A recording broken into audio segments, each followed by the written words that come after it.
21 News. Good evening, I'm Joy Redmond. Nick and Amy have the night off. Just as Memorial Day weekend begins, gas prices have reached another high. AAA is reporting the price of a gallon of regular unleaded rose more than 4 cents overnight.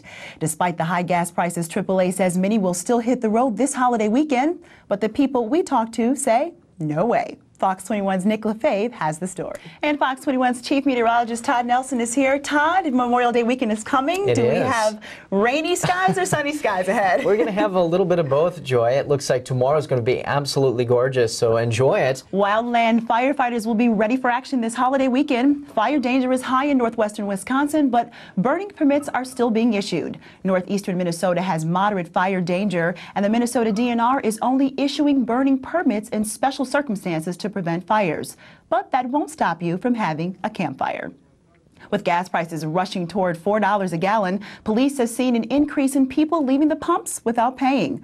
Our partners at the Duluth News-Tribune have the story. Here's editor Jamie DeLage. And you can read more in Sunday's Duluth News-Tribune. A Superior City employee may be spending some time behind bars.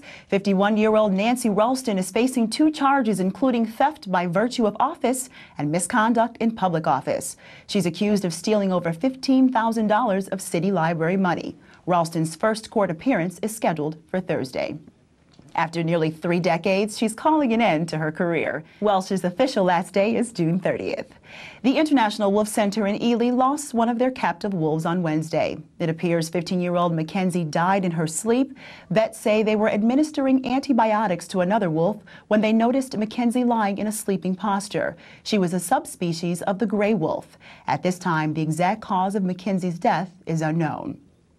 A Northland lighthouse is reopening for the season, this time with an improved look. Today was the 7th annual celebration of graduation and prom at the Lighthouse Youth Center in Duluth. Many graduates say they plan to continue their education by going to college. A ribbon-cutting ceremony is held to welcome visitors back into the Split Rock Lighthouse. The lighthouse is open for the season after a recent restoration project. Coming up next in sports, the Vikings drop a former first-round draft pick. Plus, the 2008 AmSoil Late Model Series puts the pedal to the metal. Stick around, Fox 21 Sports is next. Fox 21 Sports Director Chris Nettleton is here. Chris, I hear you say T-Jack is taking over this season, yes? We're going to hope so. As Vikings fans, because we don't want to go through what we did last year, we're hoping so and crossing the fingers. Coming up next, we climb aboard the U.S. Coast Guard cutter Alder as they head from Duluth to the Apostle Islands for Operation Spring Restore. You're watching Fox 21 News at 9. The U.S. Coast Guard cutter Alder spent part of the week getting ready for the summer, and it's more work than you might think. Fox 21's Julie Moravchik brings us the story in tonight's On the Job. And from all of us here at Fox 21, thank you so much for joining us, and have a good night. A pedestrian was walking down this road when he was struck and killed by a motorist. One witness tells me that the driver drove up on the sidewalk and hit the pedestrian. The car then took off at a very high rate. The mayor says terrorism is a major concern, and with the city full of waterways, police need to be able to reach all areas. That's why the mayor wants to hire 20 new officers to patrol the waterways. The founder of the Girls Gone Wild videos was ordered to jail again for contempt of court. Joe Francis has until noon today to turn himself in to federal authorities. Police say that they will continue to comb the streets for these fugitives. Of course, where these men are hiding, no one really knows, but police believe they will have these criminals in custody by tomorrow morning. Fire rig number 3 responded to 1,000 service calls. So far this year, it's responded to over 700. Officials say the grandmother was able to get 2 of her grandchildren out of the house, and that was by using their bedroom window. Or not to gargle. Well, experts say gargling does not replace brushing and flossing, but if you are going to gargle, knowing which brand to use and why is key. You already have a workout routine or you're just getting back into the gym, Todd says it's a good idea to include cardio in your workout. The start to finish process of winemaking takes between 9 and 12 months. It all starts in the orchard and ends in the garden. Transportation leaders want your input on the Greater Minnesota Transit Plan. Schadauer says they hope to finalize a general plan by spring, then an implementation plan that will look at each county more in depth. Good evening to you. I'm Joy Redmond. Cold, windy weather is here, and lake effect snow could hit the snow belt for the first time this season. 2 Harbors man and a teen survived today after their pickup collided with the train. It happened on Town Line Road in Fairbanks Township. The St. Louis County Sheriff's Office says the 2 victims suffered suffered non-life-threatening injuries. And Congressman Jim Oberstar is critical of an upcoming report on the I-35W bridge collapse. A new multi-million-dollar Navy combat ship has sailed into the Twin Ports. The Freedom passed under the aerial lift bridge today. The ship is scheduled to remain in Duluth until Thursday.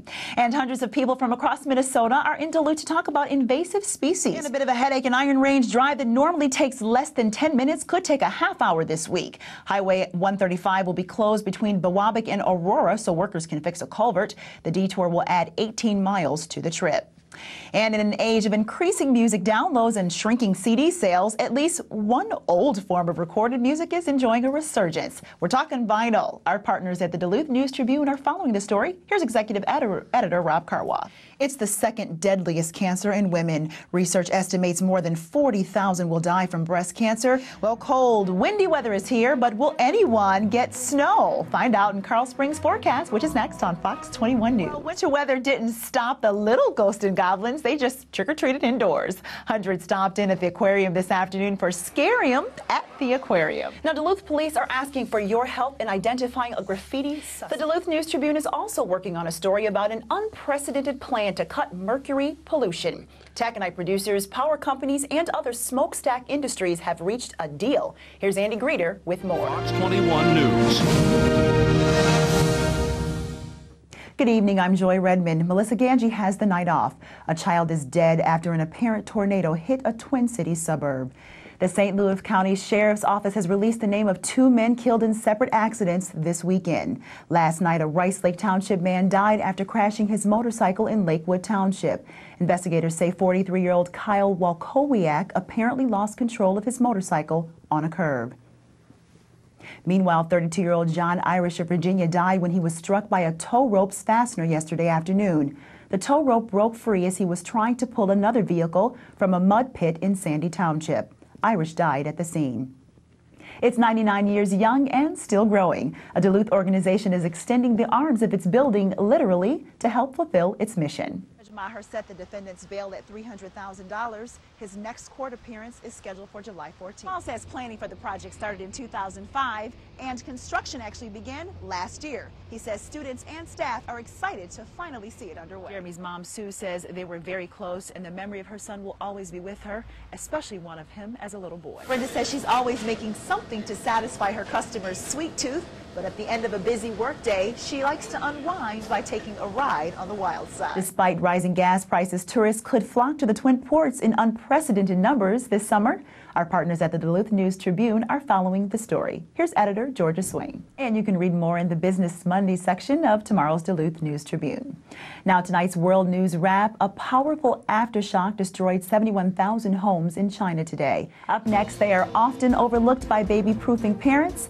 Amy Rutledge reports on what you can do to keep windows safe in tonight's Dr. Anderson says it's important for parents to pack a healthy lunch for their kids, so a piece of fruit should definitely be in the lunch bag, but not just any kind of fruit. Barb says there were a lot of memories that were lost in this fire, but today she's grateful to be alive. Opening your window to get a little fresh air doesn't sound dangerous, but it can be for your child.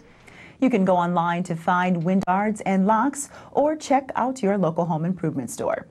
We saw some peaks of sunshine between the rain showers today. What's in store for Memorial Day? Coming up in sports, it's one of auto racing's biggest days of the year. The Saints had a great postseason run, advancing to the regional championship game for the first time in school history, but CSS missed out on the Division III World Series, losing to UW-Whitewater.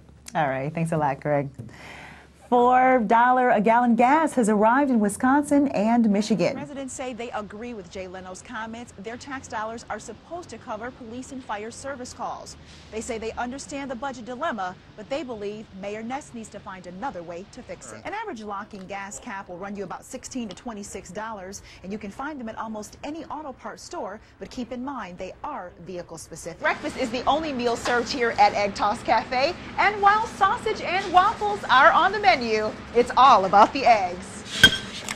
And from all of us here at Fox 21, have a great night and enjoy your Memorial Day weekend.